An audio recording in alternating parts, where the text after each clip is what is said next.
Бийлик уландысы 1-июнь 1996 жылы жазылған. Өзүңдөгү бакубаттуулукту, Кудай берген акылды, аалам кенчин өз элиңе толук сарптай билген күндө гана сага кайрадан акыл келип кошулат. Барчылык орнойт. Кудай сени ушул иш үчүн жаратты. Берген акылды элине чатсын деп айтты. Эгерде өз жаның үчүн элек боло турган болсоң, ал акыл сенден кача баштайт. Жан дүйнөңдү артка тартып, тагдырың татаалданып, урпактарың сен тууралуу аз сөз кылат. Тикеден тикее карап, мен адамдарга баратам, аларга сыр айтам, кайрадан аалам кенчин жаратам. Ушул сөздөр дайыма бийлик ээсинин эсинде болууга тийиш. Суранарым, акылы кем, арсыз, амалкөй, паракорчулукка берилген, өз көмөчүнө күл тарткан адамдар бийликтен алысыраак болушса. Бийлик боло берген жана боло бермекчи. Ал адам баласынын алдыга өнүгүп өрчүүсүнүн кыймылдаткыч күчү. Замандарды, кылымдарды карыткан бийлик бутактары акылмандар сыяктуу аруулануусу, тазалануусу тийиш. Андыктан айтарым ушул. Сары сана болгон калкты алдыга үндөй алчулар бул акылмандуулуктун чегинде иш башкарчу адамдар. Кантсе дагы кайраттуулук, эрдик, баатырдык жүзүнөн төгүлгөн акылман адам эл башчысы болууга тийиш. Жогоруда айтылган сапаттар бириккен күндө бешенесинен нур төгүлүп, ал адам жарык нур болуп чачылат.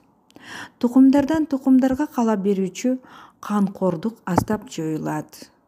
Замандардын оош кыйышы, адамдардын аң сезиминин өзгөрүшү, алдыда турган жаңы доорлордун бийиктикке жол ачышы мына ушул бийлик деген чоң нерсеге байланышкан.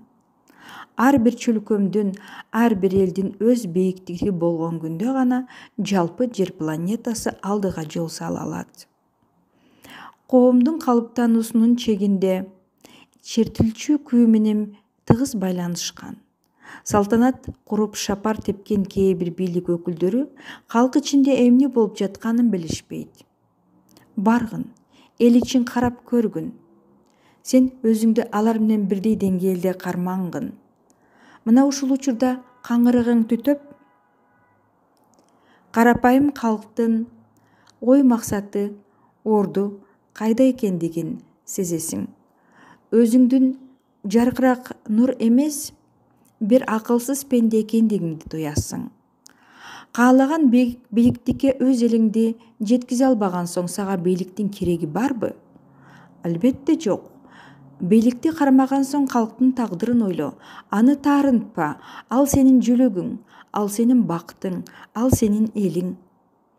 Карапайым калк мөңгүрөп ыйлап турганда сенин шапар тээп бакубатчылыкты жалгыз көргөнүң чоң жаңылыштык. Адамдар арасында кыйынчылыктар болуп жатса сенин өйдөлөнүп турушуң акылсыздык.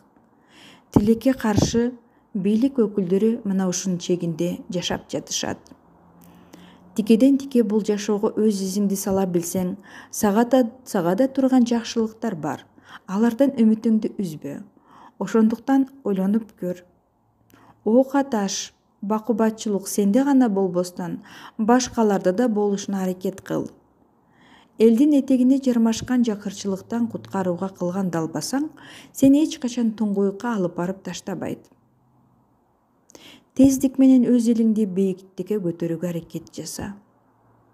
Мына ошондо гана сен алкышка татыктуусуң. Сенин атың түбөлүк эл ичинде кала бермекчи.